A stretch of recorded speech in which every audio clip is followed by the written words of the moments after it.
Milleks meile tühermaad? Linnades leidub hea korrastatud parkide kõrval ka taimestikuga kaetud tühermaid, mida võib leida elamurajoonides, raudteeservades, maantee ääres ja tihti kasutatakse neid ka prügimägedena.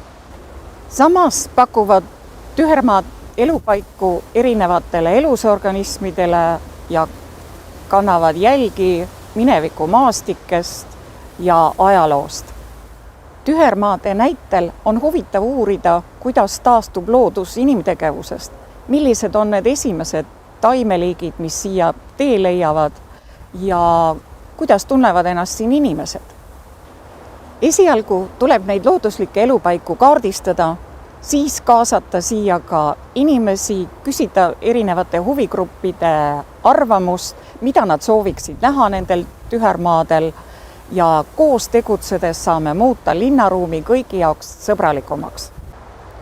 Neist negatiivse alatooniga kohtadest saaksime kujundada inimsõbraliku linnaruumi, kus oleks kohta nii loodusele kui inimesele. See aitaks leida lahendusi ka teistele probleemidele, näiteks prügistamisele.